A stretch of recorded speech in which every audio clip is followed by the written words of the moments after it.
আসসালামু আলাইকুম ভিউয়ার্স, আশা করি সবাই ভালো আছেন, সুস্থ আছেন। চলে এলাম একটা নতুন ভিডিও নিয়ে। আজকে আমাদের ভিডিওর টপিকটা খুবই ইন্টারেস্টিং। আজকে আমরা কথা বলবো আসলে বিপিএড ডিগ্রিটা নিয়ে। বিপিএড ডিগ্রিটা যদি নিয়ে কথা বলতে চাই আজকে আমরা, যে আসলে বিপিএড ডিগ্রিটা কি, বা এখানে যে বিপিএড ডিগ্রি করলে কি কি আসলে আমি চাকরি পেতে পারি, বা চাকরি পাওয়া সহজ না কঠিন, এই বিষয়গুলো নিয়ে আজকে আমরা কথা বলবো। তো বিপিএড ডিগ্রির কাজে আমরা ইলাবোরেট করি বিপিএড এই জিনিসটাকে, ঠিক আছে? সেটা হচ্ছে ব্যাচেলর অফ ফিজিক্যাল এডুকেশন। এটা একটা প্রফেশনাল ডিগ্রি এবং বাংলাদেশে এই ডিগ্রিটা হচ্ছে 1 বছরের হয়ে থাকে। হ্যাঁ, 1 বছর একটা ডিগ্রি হয়ে থাকে। দেশের বাইরে এই ডিগ্রিটা 1 বছরের হয়, 2 বছরের হয়, 3 বছরেরও হয়। তো আমাদের দেশে যেখানেই আপনি করেন না কেন 1 বছরের একটা এটা এই কোর্সটা কমপ্লিট করতে 1 বছর লাগে। আর কোথায় কোথায় এই বিপিএড ডিগ্রিটা করা যায় এটা আমার আরেকটা ভিডিওতে দেওয়া আছে। তাহলে আজকে আমরা যে টপিকটা নিয়ে কথা বলতে চাচ্ছি যে আসলে এই বিপিএডটা ডিগ্রি আমরা কেন নিব, বা যারা করছেন তারা কি সুবিধাজনক অবস্থায় আছেন কি নাই বাংলাদেশের প্রেক্ষাপটে, সেটা নিয়ে আজকে কথা হবে। তাহলে এখন বিপিএড এর সেক্টরটা আসলে কোথায় কোথায়, হ্যাঁ, এটা আমাদেরকে আগে জানতে হবে। তো বিপিএড এর সেক্টর যদি আমি একটু অ্যানালাইসিস করি, বাংলাদেশে ফিজিক্যাল এডুকেশন অর্থাৎ শারীরিক শিক্ষা। শারীরিক শিক্ষা বাংলাদেশে এমন একটা সাবজেক্ট যেখানে প্রত্যেকটা শিক্ষা প্রতিষ্ঠানে এই সাবজেক্টটার প্রয়োজন হয়। শিক্ষা প্রতিষ্ঠান বলতে আমরা কি বোঝাচ্ছি? আমরা বোঝাচ্ছি স্কুল, আমরা বোঝাচ্ছি কলেজ, আমরা বোঝাচ্ছি বিশ্ববিদ্যালয়। এই ৩টা সেক্টরেই কিন্তু শারীরিক শিক্ষার আছে। কিভাবে আছে? আমরা স্কুল কলেজটা খুব সহজেই বুঝে ফেলি। স্কুল কলেজে হচ্ছে শারীরিক শিক্ষার শিক্ষক থাকেন, যিনি অ্যাসেম্বলি করান, যিনি পিটি করান, যিনি বিভিন্ন গেমসের আমাদের ইনস্ট্রাকশন দেন, ঠিক না? এই কাজগুলা যিনি করেন, বার্ষিক ক্রীড়া প্রতিযোগিতার সাথে রিলেটেড যা প্রধান দায়িত্ব থাকে সাধারণত। তা আমরা সেগুলোই বুঝি যে হ্যাঁ, আমরা ওগুলো তো দেখি আসলে স্কুল কলেজে। কিন্তু বিশ্ববিদ্যালয় বিষয়টা কি? বিশ্ববিদ্যালয় হচ্ছে ফিজিক্যাল ইনস্ট্রাক্টর। এই পোস্টে হচ্ছে কিন্তু থাকে। প্রত্যেকটা ইউনিভার্সিটিতে কিন্তু শারীরিক শিক্ষা বিভাগ বলে আলাদা একটা সেক্টর থাকে, একটা ডিপার্টমেন্ট থাকে। সেখানে সেই ডিপার্টমেন্টে ফিজিক্যাল ইনস্ট্রাক্টর থাকে এবং তাদের আরও বিভিন্ন পদোন্নতি হয় আস্তে আস্তে। তাহলে বিশ্ববিদ্যালয়ে শারীরিক শিক্ষার একটা ডিপার্টমেন্ট থাকে এবং তাদের কাজটা কি? তাদের কাজ হচ্ছে বিভিন্ন আন্তঃকলেজ, আন্তঃবিশ্ববিদ্যালয়ে যে প্রতিযোগিতা হয় সেখানে টিম গঠন করা বা পরিচালনা করা, বা বিভিন্ন হল ভিত্তিক যে খেলাগুলো হয়, অর্থাৎ খেলাধুলা রিলেটেড যে প্রোগ্রামগুলো থাকে সেটা মূলত তাদেরই দায়িত্ব থাকে। আচ্ছা, তার মানে আমরা যেটা দেখতে পাচ্ছি যে শারীরিক শিক্ষার একটা মূল জায়গা হচ্ছে শিক্ষা প্রতিষ্ঠানগুলো। তার মানে কি ৮-১০টা সাবজেক্টের মতোই এটার একটা ইম্পর্টেন্স আছে। ৮-১০টা সাবজেক্ট বলতে আমরা কি বোঝাচ্ছি? আমরা বোঝাচ্ছি বাংলা, ইংরেজি, অঙ্ক, ঠিক না? এগুলো বিভিন্ন কম্পালসারি যে সাবজেক্টগুলো আছে সেগুলোর মতোই কিন্তু গুরুত্বপূর্ণ, বা এই জিনিসটা ভ্যালু অ্যাড করছে, ঠিক আছে? এখন দেখা যাচ্ছে যে যিনি বাংলায় পড়েছেন তিনি কি ফিজিক্যাল টিচার হতে পারবেন? ফিজিক্যাল এডুকেশনের টিচার হতে পারবেন? না, তিনি বাংলাদেশের প্রেক্ষাপটে হতে পারবেন না। কারণ কি, তাকে যদি ফিজিক্যাল এডুকেশনের টিচার হতে হয়, যদি বাংলা থেকে একজন অনার্স মাস্টার্স করে আসে, তারপরে তাকে এই বিপিএড ডিগ্রিটা নিতে হবে। এই বিপিএড ডিগ্রিটা কারা কারা নিতে পারবেন, বা কি কি যোগ্যতা লাগে, সেটা ক্ষেত্রে আপনার অনার্স অথবা মাস্টার্স হয়ে গেছে আপনার, তারপরে আপনার ডিগ্রি পাশও কিন্তু আপনি নিতে পারবেন। হ্যাঁ, যারা এই related after graduation you can take this degree, ঠিক আছে?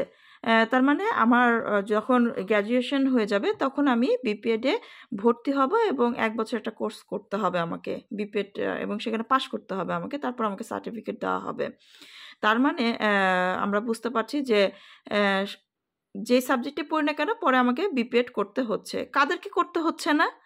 যাদের ধরেন যে সরাসরি স্পোর্টস সায়েন্স অথবা physical education and sports science background যাদের আছে তাদেরকে কিন্তু বিপিএড ডিগ্রিটা নিতে হচ্ছে না। তারা কিন্তু বিভিন্ন সার্কুলারে তারা অটো কিন্তু ঢুকে যেতে পারছে ঠিক আছে, এখানে যে পোস্টগুলো আছে তারা সরাসরি, কারণ কি সে ফিজিক্যাল এডুকেশন অ্যান্ড স্পোর্টস সায়েন্সের উপর 4 বছর একটা কোর্স করছে, তারপর সে অনার্স ডিগ্রিটা নিচ্ছে, ঠিক না?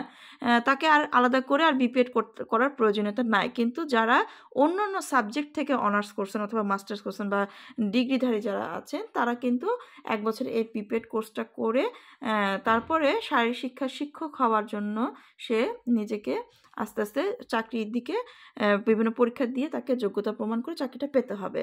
ওকে, ফাইন। ওকে, তাহলে আমরা মোটামুটি বুঝতে পারছি যে আসলে শিক্ষা প্রতিষ্ঠানগুলোতে নিয়ে আমরা কথা বললাম, যেমন স্কুল, কলেজ এবং বিশ্ববিদ্যালয়। এছাড়াও আরও বিভিন্ন জায়গায় কিন্তু আপনার বিপিএড করে আপনার একটা অপরচুনিটি ক্রিয়েট হয়। কোথায়? যেমন বিভিন্ন ট্রেনিং সেন্টারে, ট্রেনিং ইনস্টিটিউশনগুলোতে আপনার এই বিপিএড যদি আপনি করে থাকেন, সেখানে একটা পোস্ট থাকে যে ফিজিক্যাল ইনস্ট্রাক্টর, ঠিক আছে? ফিজিক্যাল ইনস্ট্রাক্টরের একটা পদ থাকে, সেখানে হচ্ছে আপনি অ্যাপ্লাই করতে পারবেন বিভিন্ন ট্রেনিং ইনস্টিটিউশনে, ঠিক আছে? দেন হচ্ছে আপনার আরও বিভিন্ন জায়গা আছে, বিভিন্ন ইনস্টিটিউশনে, হ্যাঁ, যেখানে আপনার সাধারণত শারীরিক কসরত যে বিষয়গুলো থাকে এগুলোর প্রতি যারা ইম্পর্টেন্স থাকে বা ক্লাস থাকে তাদেরকে কিন্তু বিপিএড দিয়ে আপনি ঢুকতে পারছেন। আবার ধরেন যে আপনার বিকেএসপিতে যখন আপনি কোচ হিসেবে নিয়োগ চায়, তখন বিপিএড যোগ্যতা চায়, ঠিক আছে? অথবা ফিজিক্যাল এডুকেশন স্পোর্টস সায়েন্সের উপর অনার্স মাস্টার্স চায়, সেক্ষেত্রে কিন্তু আপনি সেই জায়গাটায় ঢুকতে পারছেন। যেমন ধরুন যে আপনি একজন ন্যাশনাল খেলোয়াড়, ফুটবলার একজন ন্যাশনাল খেলোয়াড়, সেখানে আপনি বিপিএড করছেন, তার মানে আপনার আরেকটা যোগ্যতা ক্রিয়েট হইলো এবং আপনি সহজে বিভিন্ন জায়গায় অ্যাপ্লাই করতে পারছেন, ঠিক আছে? বিভিন্ন ইনস্টিটিউশনে আপনার পরিধি আরও ব্যাপক হচ্ছে। আচ্ছা, তাহলে এখন আমরা যদি চিন্তা করি যে আমি এখন যদি অন্যান্য সাবজেক্টের সাথে কম্পেয়ার করি যে শারীরিক শিক্ষায় চাকরি পাওয়াটা সহজ না কঠিন, এটা বাংলাদেশের প্রেক্ষাপটে আমি বলবো বর্তমানে সুবর্ণ সুযোগ। কেন সুবর্ণ সুযোগ বিপিএডধারীদের জন্য, সেটা আমি একটু ব্যাখ্যা করে বলবো। কারণ কি, দেখুন, বিপিএডধারীদের যে শিক্ষা প্রতিষ্ঠান আছে, স্কুল, কলেজ এবং বিশ্ববিদ্যালয়, স্কুল কলেজের যে বিষয়টা আছে, বিশেষ করে স্কুল পর্যায়ে, এখানে ইংলিশ মিডিয়াম বা ইংলিশ ভার্সনের একটা অনেকগুলো শিক্ষা প্রতিষ্ঠান আছে আমাদের বাংলাদেশে। এখানে ফিজিক্যাল এডুকেশনের টিচারদের বা গেমস টিচার, এই পদগুলোতে কিন্তু বিপিএড করে সহজেই আপনি সেখানে অ্যাপ্লাই করতে পারবেন এবং দেখা যায় কি যারা কোয়ালিফাইড তাদের রেজাল্ট হওয়ার আগেই তাদের কিন্তু চাকরিও হয়ে যায়। এরকমও নজির আছে, প্রচুর নজির আছে যে যারা কোয়ালিফাইড, খুবই দক্ষ, তারা আপনার প্র্যাকটিক্যাল এবং থিওরি বোথ সেক্টরে তারা খুবই স্ট্রং, তাদের কিন্তু খুব দ্রুত চাকরি হয়ে যায় বেসরকারি সেক্টরে। আর যদি আমি চিন্তা করি যে অন্যান্য সেক্টর যেগুলো নিবন্ধনের যদি আমি কথা বলি, কারণ কি শারীরিক শিক্ষার এই যে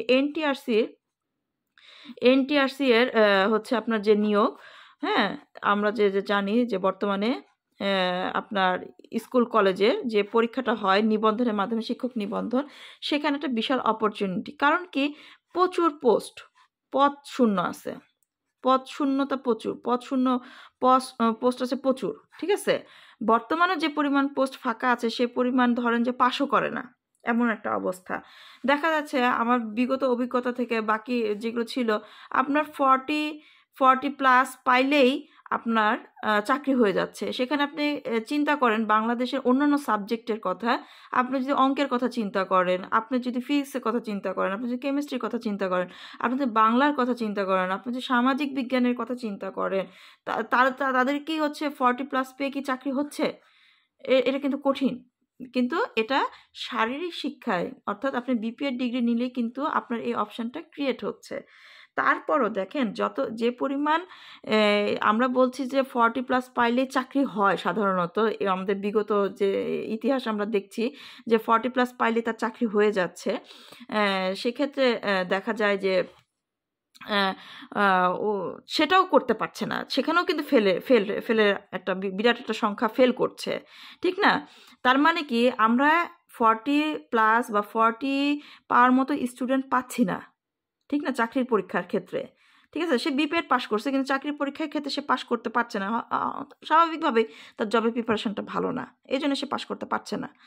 কারণ জবের প্রিপারেশনটা তো আলাদা, বাংলাদেশের প্রেক্ষাপটে জবের প্রিপারেশনটা কিন্তু আলাদা, ঠিক না? আপনি যে কোনো সাবজেক্টে পাস করতে পারেন না কেন, কিন্তু জবের প্রিপারেশনটা কিন্তু আপনাকে সব সাবজেক্টের উপরে আবার নিতে হয় নতুন করে, হ্যাঁ। তো এটা অনেকেই করে না, বা প্রথমবার পারে না, দ্বিতীয়বার যে আবার পারছে, ঠিক আছে, হয়তো তার প্রিপারেশন দ্বিতীয়বারে হয়েছে, প্রথমবারে সে হেলাফেলা করে দিছে, পরের বারে সে সিরিয়াস ছিল, সে পাশ করে গেছে। কিন্তু আপনি চিন্তা করেন বাংলাদেশের প্রেক্ষাপটে এত কম নম্বর পেয়ে এনটিআরসির মাধ্যমে আপনি একটা শিক্ষা প্রতিষ্ঠানে চাকরি পাচ্ছেন, এটা কিন্তু অন্যান্য সাবজেক্টে কম্পারেটিভলি আরও ডিফিকাল্ট, ঠিক না? এটা আমাদের স্বীকার করতেই হবে। আরেকটা মজার বিষয় হচ্ছে, আপনি যদি এই বিপিএড দিয়ে শারীরিক শিক্ষা শিক্ষক হন, আপনি স্কুল এবং কলেজ এক পরীক্ষা দিয়েই স্কুল এবং কলেজ দুই জায়গাতেই আপনি কিন্তু অ্যাপ্লাই করতে পারছেন। এটা একটা সুবিধা, ঠিক আছে? আপনি স্কুলের জন্য অ্যাপ্লাই করতে পারছেন, আপনি কলেজের জন্য অ্যাপ্লাই করতে পারছেন। তাহলে কেন না, ঠিক না? আমি আপনাদেরকে বলবো যারা হচ্ছে খেলাধুলায় বেশ ভালো, আমি এটা প্রচুর নজর দেখছি, যারা খেলোয়াড়, বাংলাদেশে যারা খেলোয়াড় আছেন তারা জানেই না, আসলে বিপিএড সম্পর্কে জানে না, ব্যাচেলর অফ ফিজিক্যাল এডুকেশন, এই সেক্টরটা সম্পর্কে তার কোনো আইডিয়া নাই। হয়তো বা সে জানলে অনেক আগে তার ক্যারিয়ারটা গড়তে পারতো, কিন্তু তার কোনো আইডিয়া নাই এই বিপিএড সম্পর্কে, এই ব্যাচেলর অফ ফিজিক্যাল এডুকেশন, এই বিপিএড সম্পর্কে তার কোনো আইডিয়াই নেই, বা তাকে কেউ কখনো এই ধরনের সম্পর্কে বলে নাই। সে হয়তো বা অন্য সাবজেক্টে অনার্স মাস্টার্স করছে অথবা ডিগ্রি পাস করছে, পরে সে চাকরির জন্য ট্রাই করছে, কিন্তু তার কোথাও কিছু হয় নাই। এরকম অনেক নজির আছে। অথবা সে কিন্তু ছোটবেলায় সে খেলাধুলায় প্রচুর ভালো ছিল। তো বিপিএড একটা টেকনিক্যাল সাবজেক্ট। সাধারণভাবে এখানে খেলোয়াড় যারা আছে তাদের জন্য কোর্সটা অনেক ইজি, কারণ সব কিছুই শারীরিক কসরতের উপর ডিপেন্ড করে। ম্যাক্সিমাম প্র্যাকটিক্যালগুলো আপনার শারীরিক সক্ষমতার প্রয়োজন হয়, এবং থিওরিরও একটা জানার প্রয়োজন আছে, পড়াশোনার প্রয়োজন আছে, মানে দুটারই ইম্পর্টেন্স আছে, ঠিক আছে? তো যারা খেলোয়াড় তাদের জন্য ফিজিক্যাল অ্যাক্টিভিটিসগুলো করতে খুবই সুবিধা। যারা খেলাধুলায় বিশেষ করে ভালো বা পারদর্শী, তাদের বেশি বেগ পেতে হয় না প্র্যাকটিক্যালে, কিন্তু থিওরিতে তো সবাইকেই একটু ভালো করে পড়াশোনা করতে হয়।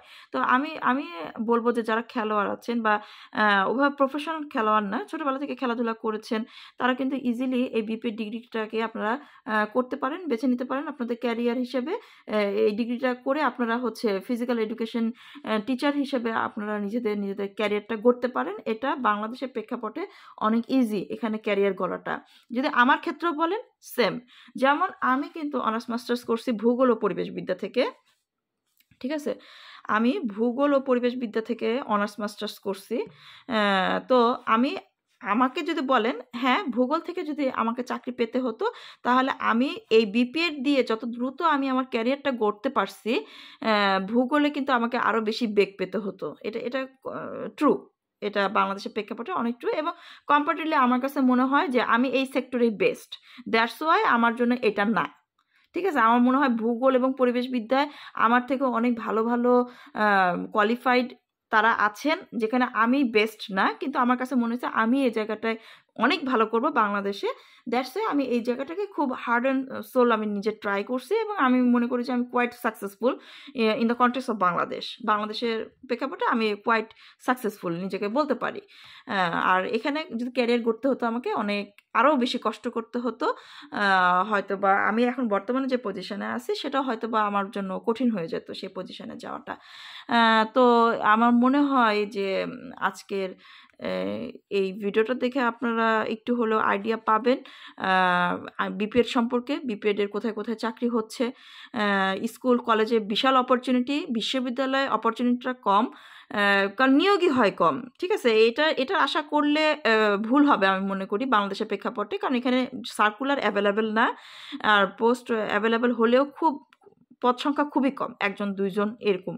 হ্যাঁ, তো সেটা আশা করা বোকামি হবে, কিন্তু এখানে হিউজ পরিমাণে নিয়োগ হয়, এবং এটাই টার্গেট করা উচিত, এবং এই চাকরিগুলো যথেষ্ট পরিমাণ ভালো অ্যাজ এ ক্যারিয়ার হিসেবে নিজে বাংলাদেশে প্রতিষ্ঠিত করা। আরেকটা বিষয়, অনেকে কনফিউজড হয়ে যান বা নিজেকে গুটিয়ে ফেলছেন অনেকে এটা চিন্তা করে যে বাংলাদেশে তো অনার্স ঢুকে গেছে, তাহলে বিপিএডের ফিউচারটা কি? দেখুন, অনার্স তো ঢুকবেই, আজ হোক কাল হোক, অনার্স তো ঢুকে গেছে অলরেডি, আরও ঢুকবে। তো এটা বাস্তবতা, এটা যুগের সাথে তাল মিলানোর জন্য হলেও হচ্ছে অনার্স হচ্ছে আপনার ঢুকবেই। তো কিন্তু এটাতে ভয় পাবার কিছু নাই, কারণ কি বাংলাদেশে যে পরিমাণ আপনার পদ সংখ্যা ফাঁকা আছে এখন পর্যন্ত, সেগুলো ফিল আপ করতেও না হলেও 10 বছর লাগবে।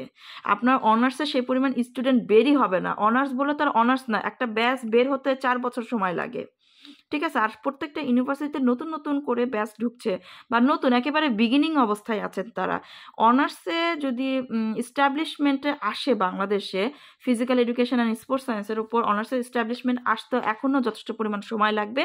এই জন্যই এখনই হচ্ছে উপযুক্ত সময় বিপিএড করে ফেলার, যতক্ষণ না অনার্স জায়গাটা দখল করে একেবারে না নিচ্ছে। এখন পর্যন্ত যথেষ্ট পরিমাণ অপরচুনিটি আছে বাংলাদেশে বিপিএডে, কারণ পদ প্রচুর ফাঁকা।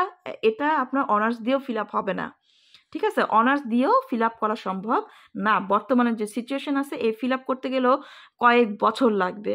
তো আমার মনে হয় এই সুযোগটা নেওয়াই যেতে পারে, যারা এখন পর্যন্ত আগ্রহী বা দ্বিধাদ্বন্দ্বে আছেন যে বিপিএড করবো কি করবো না, বা বিপিএড করলে আমার আদৌ ক্যারিয়ার করা সহজ হবে না কঠিন হবে। আমি সাজেস্ট করবো যে না, এখন পর্যন্ত বাংলাদেশে একটা বিশাল অপরচুনিটি, ক্যারিয়ার গড়াটা অনেক সহজ বিপিএড দিয়ে। আপনারা ইজিলি ট্রাই করতে পারেন এবং হার্ড অ্যান্ড সোল ট্রাই করেন, ইনশাল্লাহ আপনাদের সফলতা আসবে। সবাইকে অনেক অনেক শুভেচ্ছা, শুভকামনা রইল। সকলে ভালো থাকবেন, সুস্থ থাকবেন। আল্লাহ হাফেজ।